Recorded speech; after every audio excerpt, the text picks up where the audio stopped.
this campus. If you are coming first time, let me inform you that not only that human beings welcome you, the dogs, cattle, maybe cheetah, and all, we are close to national park, so some animals do visit us, especially just before rainy season, of course.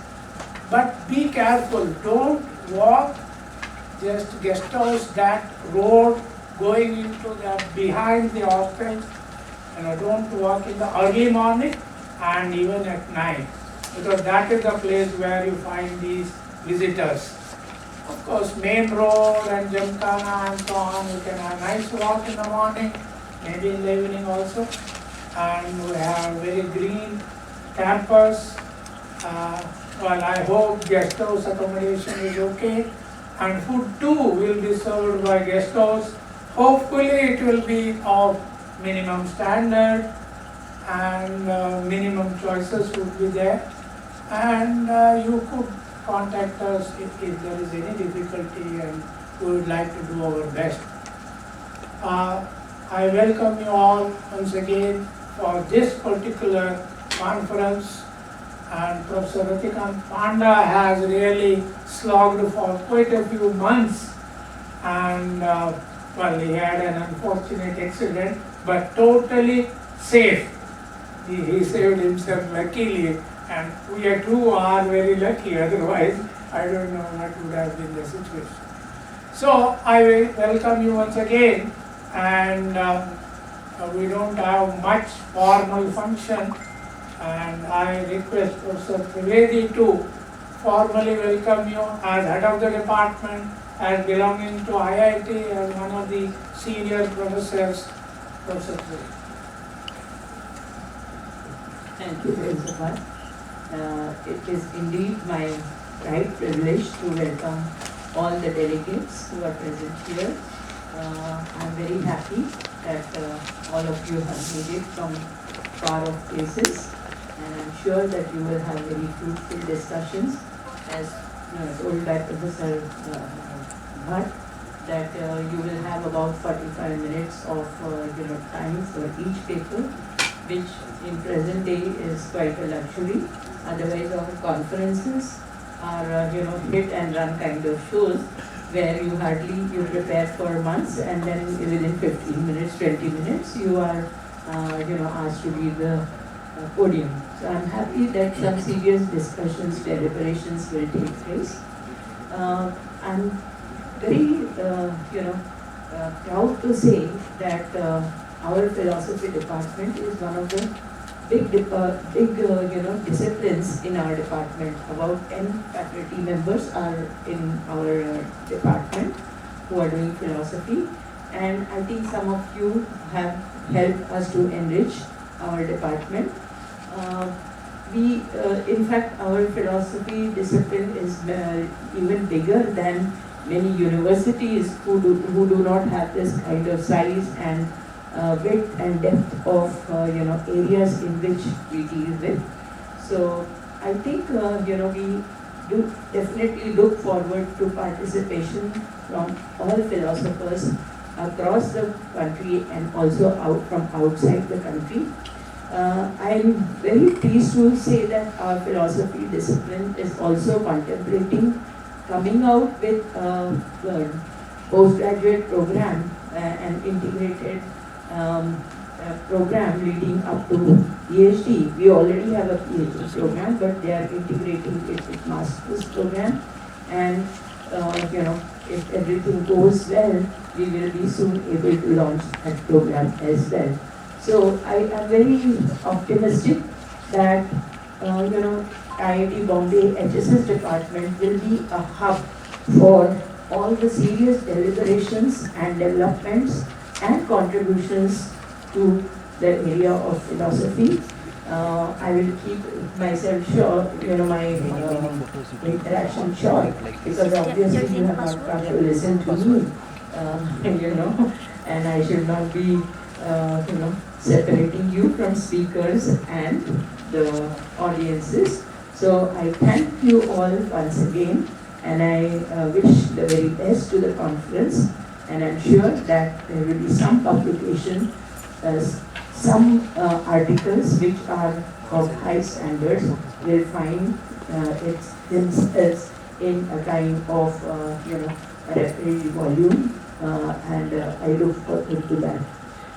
I will be failing in my duties if I do not appreciate the hard work put in by my colleagues and my students, especially Professor Rafikant Handa, Professor Bhatt, and other philosophy colleagues.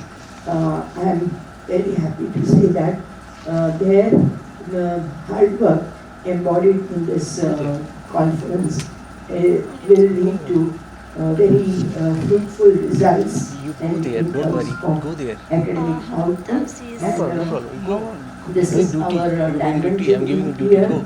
So this conference also has a very important, timing as far as let us say dissemination of output of this conference is concerned. We will definitely want to come out with some Diamond Jubilee conference volume out of this proceedings of this conference. With these words, I thank you, and of course, I welcome you all on behalf of the department.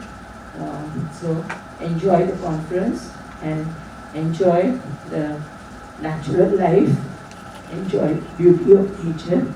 I'm sure it will lead to more productive thoughts and deliberations. Once again, thanks.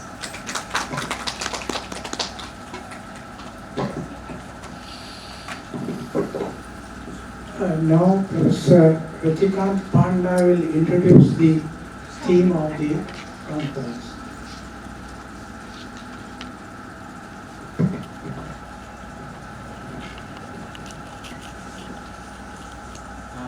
Good morning, all of you. Hope the 3 days conference will go on well. I welcome you all, and my head of the department also said everything. Needed to spend time on it. I will start with the theme of the presentation, this conference, so that we can save time. So it was like culture and value. There are various perspectives to understanding of culture, the list of which have seen an annual increase in the last 50 or so years. The phenomenal increase in this perspective has not only led to refinement in old ways of looking at culture, bringing it down from the abstraction to the tangible spin, contemplation of Durkheim and Spencer, but also led to distinct disciplines specializing in investigation culture itself. Notable among these are culture studies, sociology, philosophy of culture, and anthropology. These disciplines adopt different methodologies to study culture.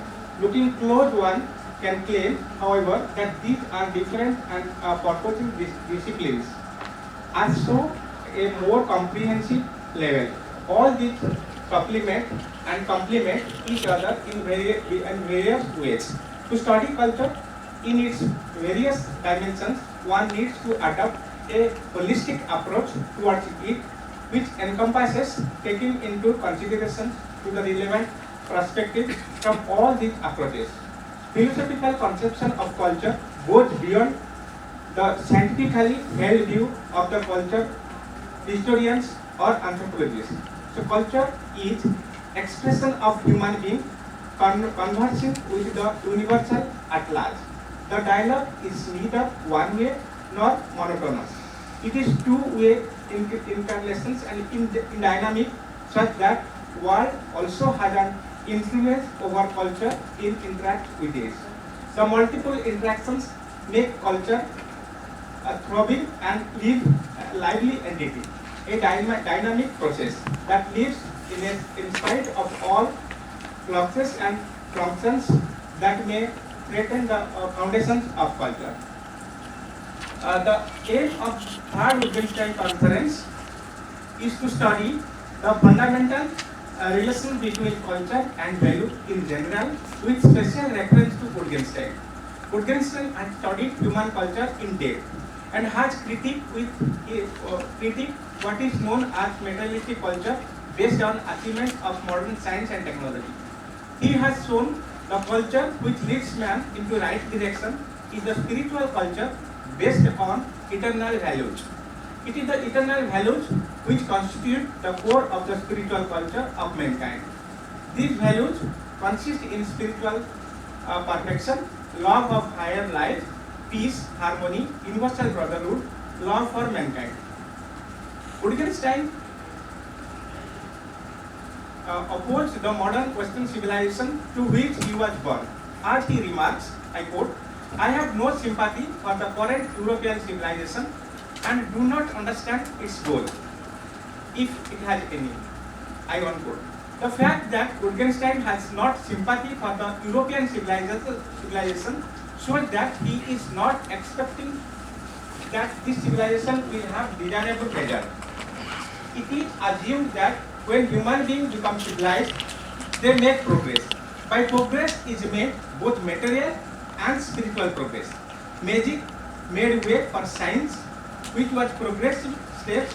Science did work through technology, which was again progressive step.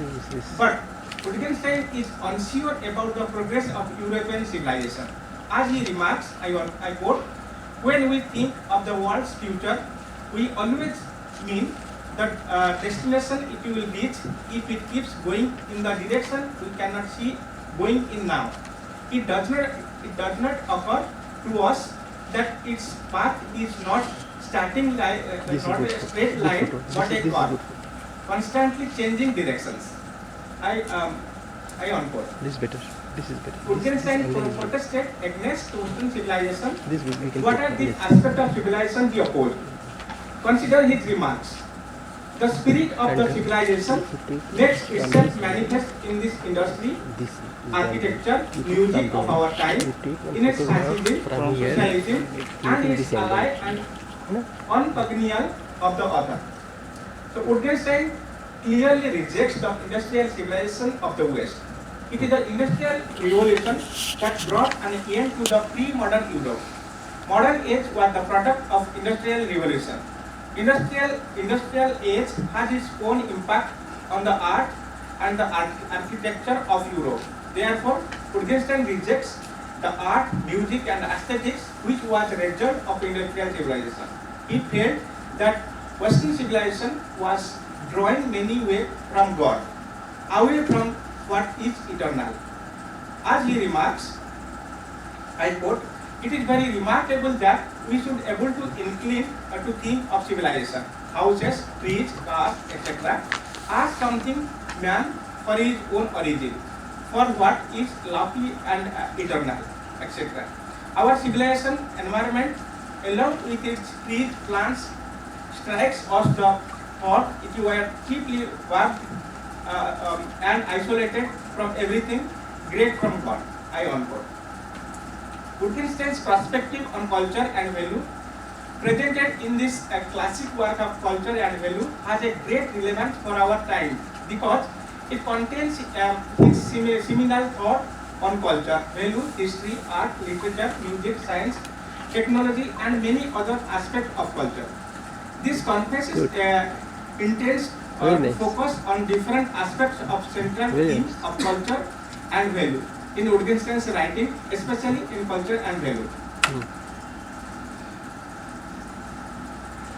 So this was the theme of the conference. Then I have given some sub-themes to the participants. I hope all the sub-themes have been taken care of. So with this I can end my theme of the presentation. I thank Professor Bhatt to chair. Now he is going to chair the session till the end of the session.